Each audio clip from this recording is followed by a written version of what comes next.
With so many options, why choose Arizona State University? For me, the only online option was ASU because of the quality. Their faculty was really involved with their students and care about your personal journey. The dedication to my personal development from my professors, that's been extremely valuable to me. Earn your degree from the nation's most innovative university. Online. That's a degree better. Explore more than 350 plus undergraduate, graduate, and certificate programs at asuonline.asu.edu.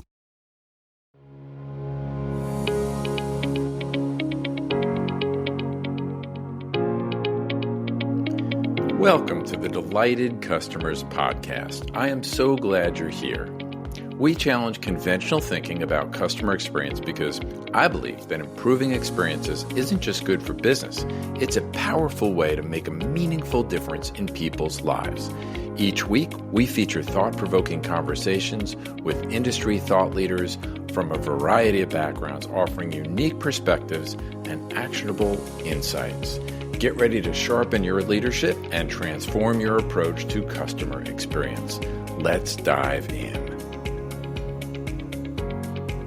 Well, I'm hoping today's episode of the Delighted Customers podcast will leave you energized. And part of the reason is we've got Blair McHaney, who is a seasoned fitness industry leader with over 40 years of experience as an entrepreneur and innovator in the fitness industry. Hopefully, not only will you get some insights into how to operationalize your customer experience, but you'll be inspired to get fit as part of our episode today. He's an educator, practitioner, and student of operational customer experience management, and he is an expert in how to animate organizations through CX. He spent 3 years in Palo Alto's Medallia as VP of Strategic Initiatives. As president and CEO of MX Metrics, Medallia's fitness vertical partner, he drives data-driven strategies to enhance member experiences in nearly 1,000 fitness clubs worldwide.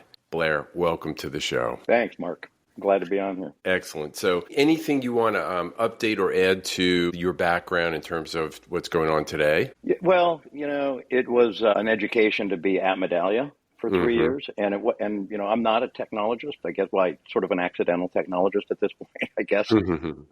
I was brought into Medallia because I understood operations really well, not technology. And it was a phenomenal education to be at Medallia. And that's what really was a launch pad for me, having a love for customer experience, member experience going into that experience, but then coming out of it, seeing ways to try to scale it in an industry that's just sort of, should be a leader, but sort of a laggard in really understand customer and member experience. So then that path from there, when I left Medallia in 2012 to now, has been the real education of, thinking everybody wants to understand their member experience and drive member experience. That's not necessarily true. You probably see it.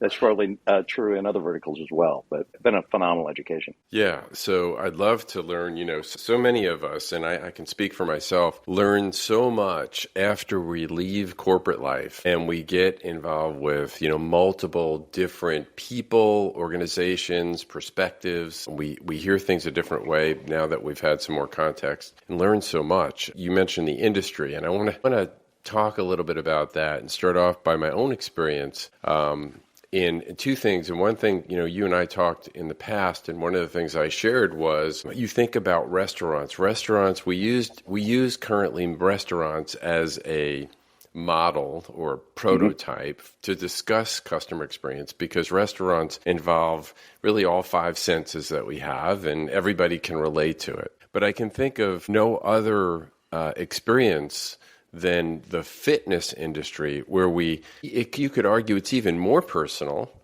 where many of us, I know myself, when I worked out at the gym, they had a shower there, they had a hot tub or jacuzzi, they had steam rooms.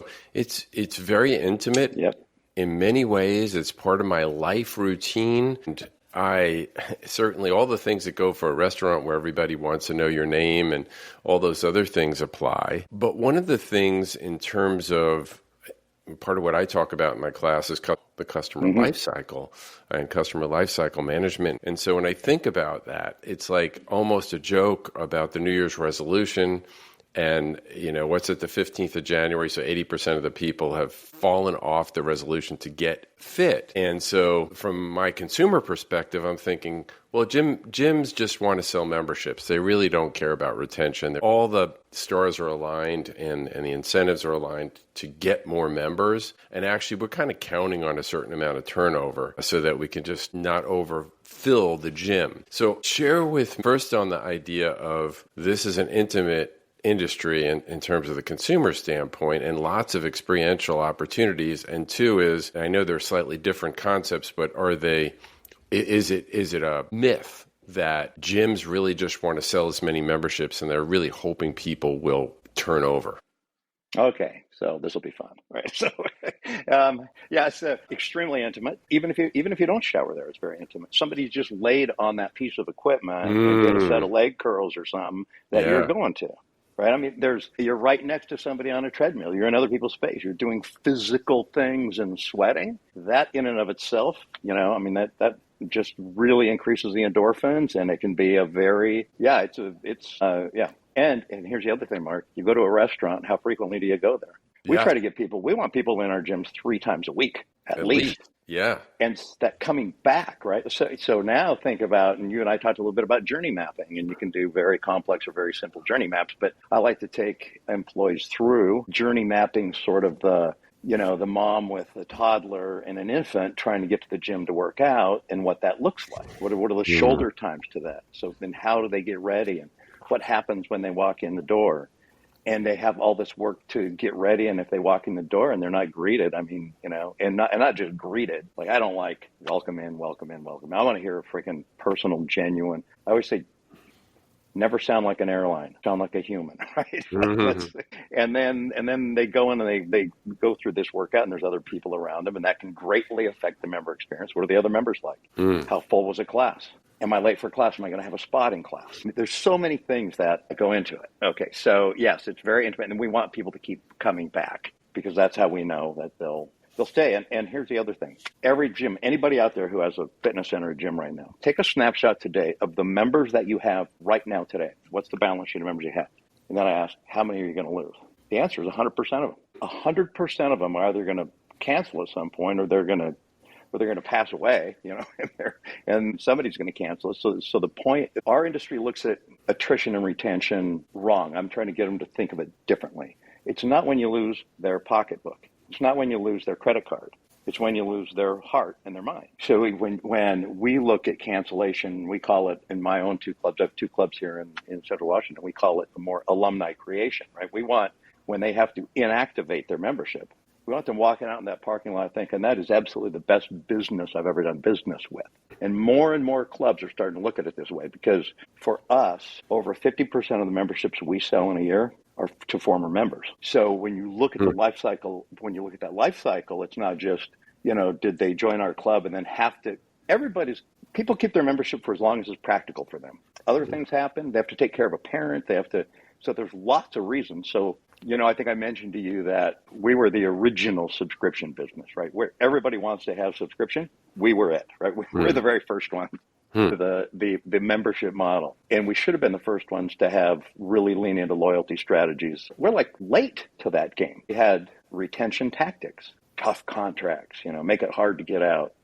And so that really, I think, set the industry back. Now, let's move on to the strategy, right? So, okay, can you hold on just 1 sec before we get into the strategies? Because I want to tease it up a little bit first. Okay. All right, and I want to talk about why, if I'm a CEO of a multi-location fitness facility or any other business, quite frankly, why should I care about this? Why are things like retention, let's start with your business, why are they critical? And why do you think they were overlooked? Because they were very successful selling memberships. I tell you, there was a time in this industry, marketing and sales, especially for smaller, more independent clubs, has become harder and harder and harder.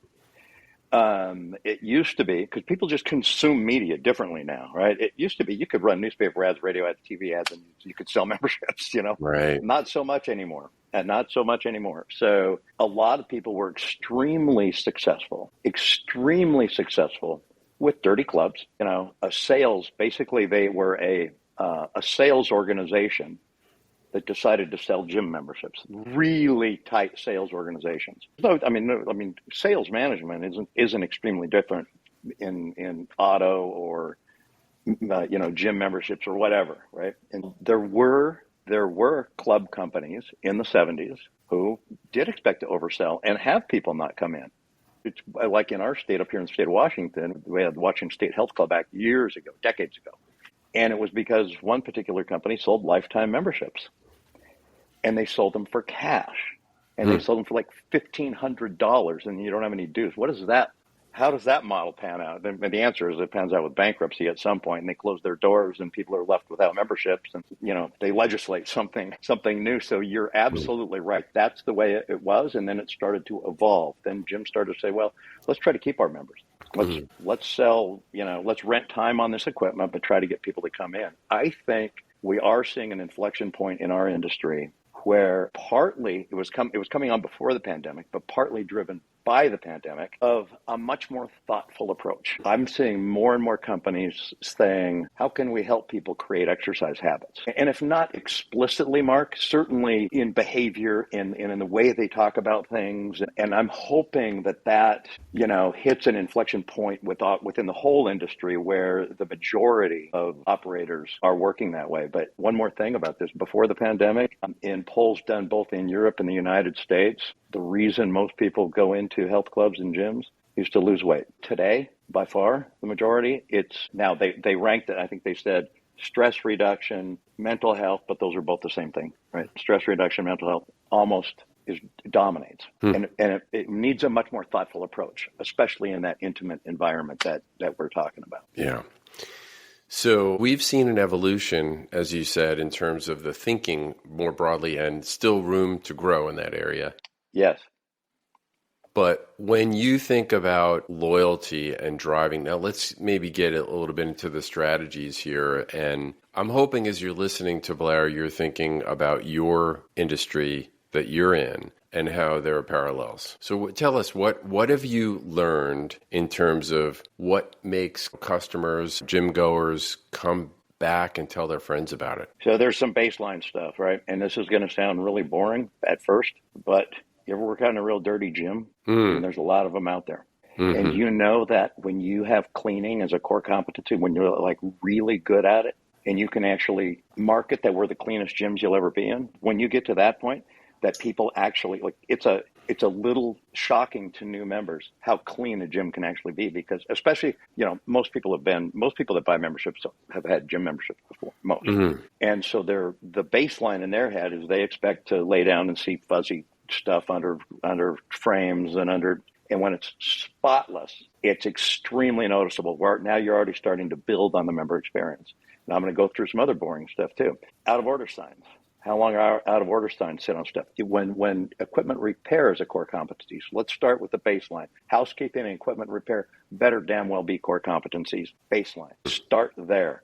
It's like a hospital should have doctors, right? I mean, it's like you better be damn good at this. Now, there's certainly other things that you do depending on what your strategy is around programming and that, but policies and business practices. So often people get a lot of stuff right, but then they design policies, business practices around weird little corner cases that happen somewhere, and now it just does violence to the member experience for the majority of members.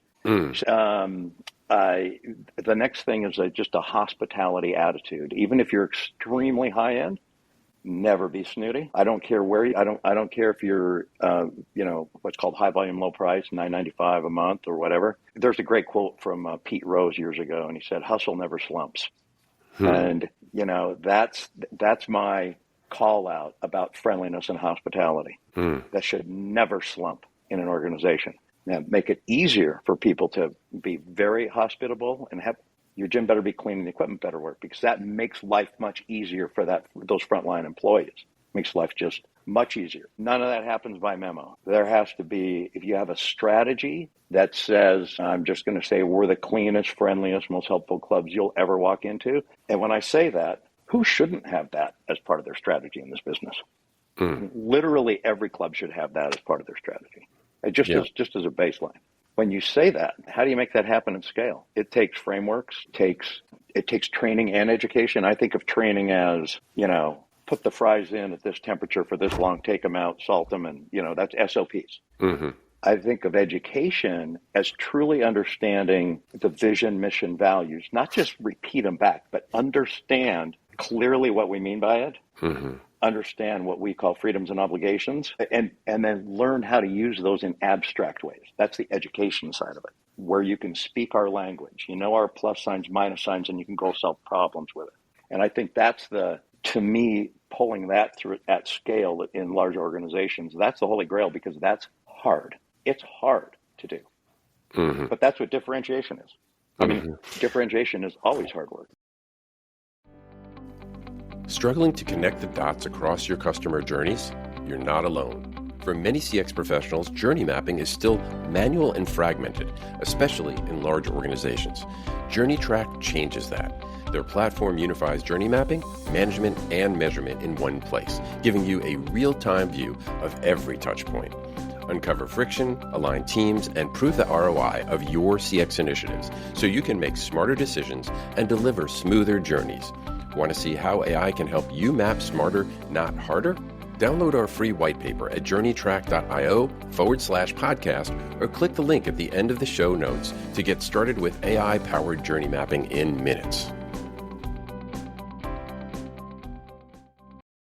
Blair, you mentioned policies and business practices as the core competency, but a potential stumbling block. And I remember at the bank I worked at, we used to go through this activity called Kill a Stupid Rule. I love that. And you've got some legacy things that have been in place forever that no longer are relevant. They're actually causing so much friction for the customers that you could actually lose customers. You can get some churn from it. When you think about some of the policies that existed or where you used to work, what comes to mind that really needed to be revisited? Well, let's see. My whole background, this will be interesting maybe to folks.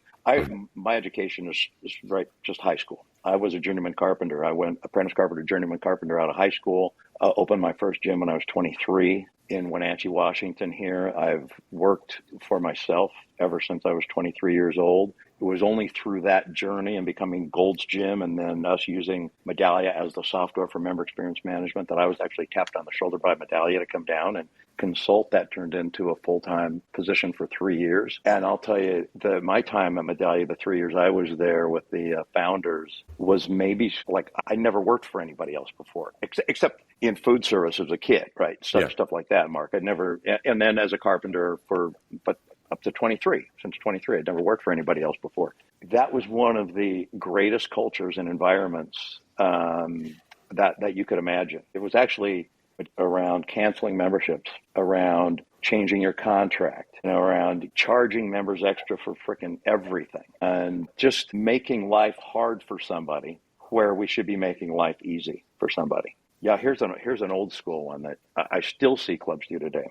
I'm a guest. I'm coming in. I'm traveling, and so I'm going to come in and I'm going to pay for a day pass.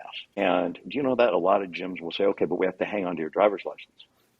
Hang on to my driver's license. Yes, while you're in our gym, we have to hang on to your driver's license. The only person that should hang on to my driver's license is a policeman. That's it. And so some years ago, I was visiting a club in D.C. I relented, gave him my driver's license, got back to my hotel, got everything together, and went to the airport without my ID. Missed my flight. And talk about furious.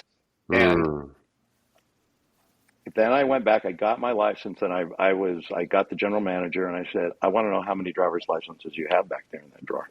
And he wouldn't show me. Any club that does that, ask them. I guarantee they have dozens of driver's licenses. What kind of pain that is causing somebody down the road. So it's small stuff like that and just evaluating. I always say if you can look at any policy or process especially, and ask yourself, is this happening to the member or for the member? Is this happening to the customer or for the customer?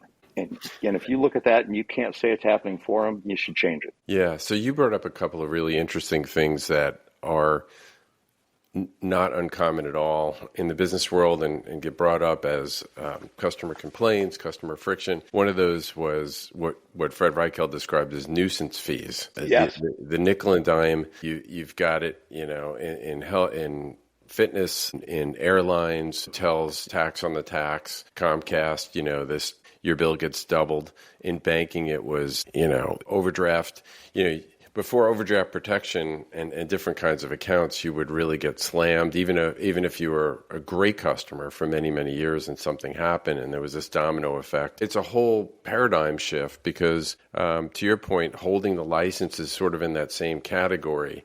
If you were in the shoes of the customer, how would you feel? Yeah. How would they feel about this decision? And it's in many cases, I don't know what drives it, but part of it is thinking short-term financially about these fees that we'll collect on these accounts. And to your point is, are you thinking long-term about loyalty? Exactly. You see a lot of times when a company is prepping to sell in the industry, they want to get their EBITDA up there. Yeah. They'll start to do things that are going to do damage to the actual membership base 5-6 months from now. But they can actually get the fees right now, build the EBITDA up, and get a higher multiple on that higher EBITDA. I see that happen a lot. I think this idea of the other processes that just drive me crazy. How some clubs sell a membership, like they have this process. And look, you should know when somebody comes in and you're talking to them. Are they new to exercise? Are they new to exercising in a gym? Have they exercised in a gym, but it's been a while? Do they know their way around a gym and work out all the time? And you should probably have different process and don't have rigid process. You should be able to flex that process so that it's really developed for the individual in that selling process, whether you're selling a membership, whether you're selling personal training. And you should approach that so that it's happening for the member, not to the member. And that's the same with the cancellation process. I brought that up earlier. There's so many processes like that. You could call a gym, see how they answer the phone, and see how they transfer a call sometimes, right? Like that's a process. Yeah. And those processes, Blair, you mentioned in terms of process and cancellation, you mentioned that 50% of people who sign up are former members. That is a crazy statistic. It goes right to what you're saying about sort of these handcuffs, to leave. If you think about it over the life cycle, it's not just the fitness industry where people leave and come back. There's so many, whether it's, retail, Comcast, you think about Netflix, and some of them have gotten really smart about making it easy to cancel at any time because there's a really good chance that you're going to come back at some point. And whether you do or you don't, the experience, and tell me what you think about this, the experience of how you leave affects not only how you think about, but how you talk about that relationship to others. Yeah, so the way I want clubs to think about it is when somebody cancels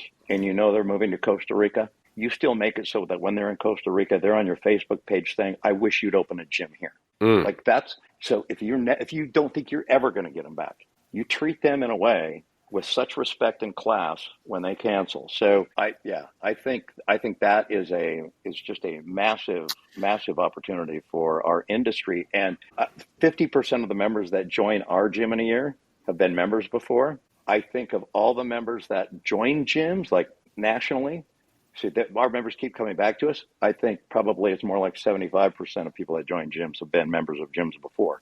They're either moving from one gym to another, or they've been away from a gym for a while and coming back in. I will say this. It used to be that we had about 15% of the population that worked out on a regular basis. I think that's up. I think the new statistics are like 23, 24% now. So that we are growing that, so there's some goodness happening there because you mentioned something there, Mark, that are they canceling their membership? Are they leaving you, or are they leaving the industry? We don't want them to leave the industry. We want them to, have great experiences so that I always want them to have the best experience at our clubs. So they go somewhere else. They do an overt calculation. Wow. I visited this club when I was on vacation. It was nothing like here. That's, that is an objective. That is one of our objectives. Yeah. Blair, I want to talk a little bit, if we could double click on strategy for a little bit. I want to talk about something you and I talked about previously as well, which is persona and journey mapping. development, and it happens. You describe the mom with kids trying to make her way into the gym, but you don't just stop at one persona. And I think this is really important. Right. It's part of the frameworks that you're talking about is developing, and talk to us about how you go about that, and then also how you educate and train your people on Journey Map to make it an active living thing. So like to select what are the most common personas for whatever the club group is. Clubs that have group fitness and have daycare or kids clubs. An extremely important persona is that mom with kids. Another one is the young male or female that's high school or college student, a lot of mostly college, and what their life is like. The executive, the female executive who comes in at noon to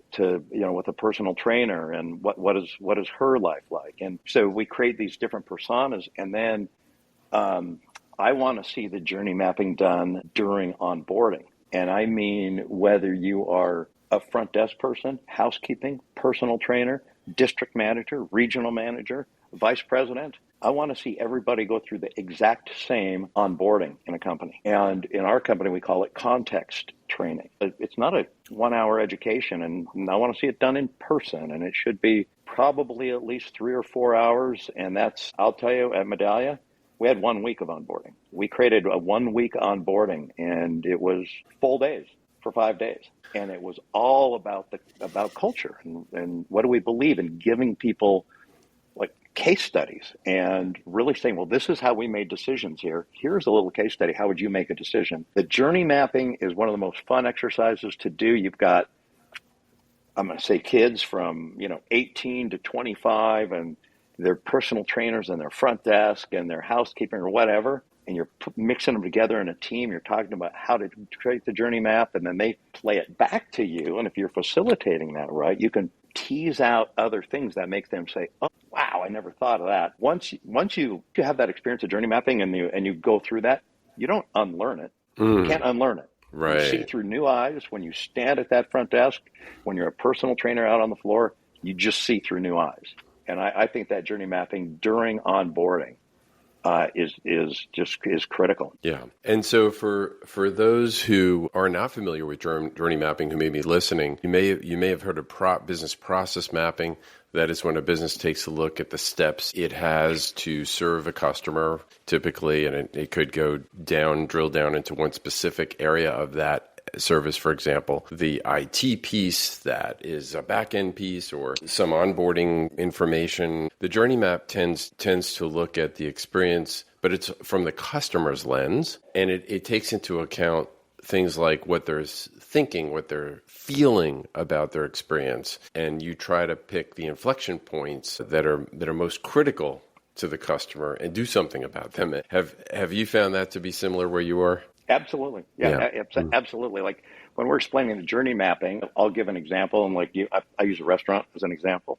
I make my reservation. I park. I walk in the door. Each milestone, they seat me. But then, and then use the language of the customer. And then it's sort of what could go wrong. If you are just talking about being friendly and you're not creating frameworks around that, like I know EOS uses an acronym called GRACE, and it's gracious greetings, remembering names, anticipating need, complimenting, and energetic goodbyes.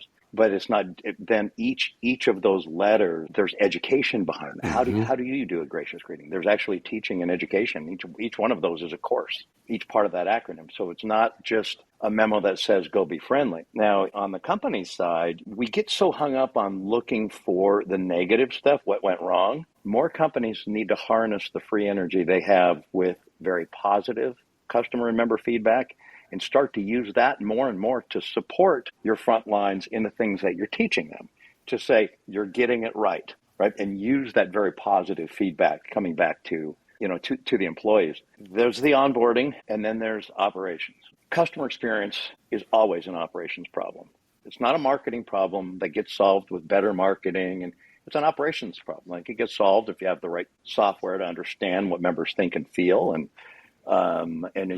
please don't over-index on reviews. I mean, a lot of people think reviews are the holy grail of customer experience management. My God, no. The horse is already out of the damn barn at that point. You want better reviews, behave better. I mean, just behave better as an organization. Your reviews will be great. I'm not saying don't do any reputation management out there.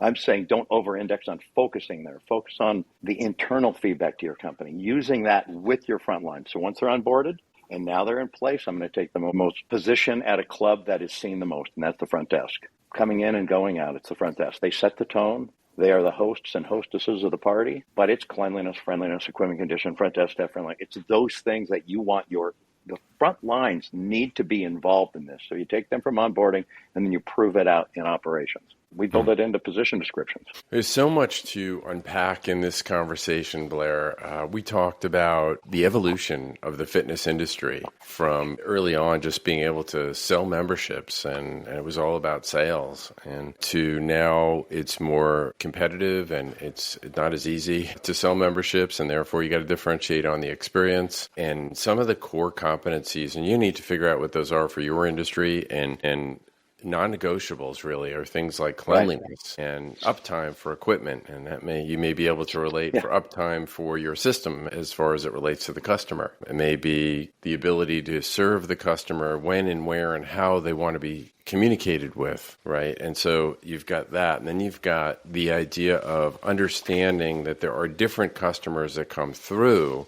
from mom with a couple of kids to young adults who are in college to more senior people, and they all have different needs and they all relate. But one of the things about this particular industry is there's a tremendous amount of intimacy involved in that. And so being aware of that and having your whole team aware of how critical it is. Yeah, go ahead. I was going to say, and how it evolves, right? So let's go back to that mom with a toddler and infant. Her journey map for her first day coming into your club is different than her 20th time coming into the club. The first time coming in, she's going in and dropping off her kids. So when they do it, and what is she thinking at that point? She's thinking, can I trust him? Is this safe? Is this clean? She is on guard that first time coming in. Now, you have an outstanding team in there. It's spotless. The kids want to come back. Now she just wants to get rid of her kids, right? I just want to get to class. But so that journey map changes. And even think of like when you travel, or like when I travel, if it's a hotel I've been to a lot and it's a Hilton, I don't go to the front desk. I just check in on my phone. I've selected my room at the SeaTac Hilton, and I'm walking to my room. And that's a good experience for me at that point. First time checking in, I might not want that, right? I might want to understand where everything is. And so really understanding that journey map changes as, I've got if I do a journey map for a 25-year-old male who is single and working out all the time, and I've got that down, but what happens after he gets married? And it evolves. Our industry, you want people to keep coming in, just understand that it's a very individual, in any business, right? It's a very individual thing. It's all, and the more human you are, the better off you are. Well said. Well, great conversation. Lots to unpack. It makes me want to get back into the gym. Oh, good. And get busy. And so I have one question for you to wind us down here on the show, and that is, what delights you as a customer? Yeah. Okay. Small things. Like sometimes, it's so. Literally last week, I ran into Costco to get some new sunglasses. Literally, that's all I got, new sunglasses. And walking out, and I've got the sunglasses on, and this, they check your receipts as you walk out. Tall, good-looking kid. His name was Jared. I'd never seen him before. And he's saying something to this gal that's crossing off a receipt, and he turns and he says, "Look at you, looking all cool with the sunglasses." And it was just this noticing something about somebody and just saying something nice. We call it keying in a compliment. Noticing that, you're wearing a Michigan State. If you're wearing a Michigan State, sweatshirt when you come into the gym, hey, go Spartans, learning to be kind of impromptu. It's those things that make it so much more human to me. To me, that's what delights me, is to see people enjoying their job, even if it's not their career job. Absolutely, to see somebody loving their job and want to be the best at their job. I don't care if they're, sweeping the gym. Our two housekeeping people at our gyms, everybody knows them. They are so fabulous. They love their job. We coach them this way. Here's what I want you guys to do. Joni, Karen, here's what you do. go out there and they know how to clean. They've been taught how to clean. You go out there and love on the members and then keep the place spotless. That's your role, right? So it's those little things that absolutely make it for me. Excellent. Blair, love that story. We've heard others say the little things as well. So little things make a big impact. Yeah. Yep, they do. They add up. Blair, if somebody was listening, wanted to get a hold of you, what's the best way to connect with you? Email me, Blair, Blair, at mxmetrics.com. Excellent. Blair. All right. Thanks so much for being a guest on the show. Mark, it's a lot of fun. Thanks for having me. I hope you enjoyed this episode of the Delighted Customers Podcast. It would mean so much if you would take a moment to subscribe. You can go to Apple, Spotify, Amazon Music, or wherever you listen to podcasts, click on the plus sign or follow button, and that will ensure that you don't miss an episode, and it helps get the word out to others. While you're there, I'd love it if you'd leave a 5-star review. I look forward to seeing you back here next Thursday.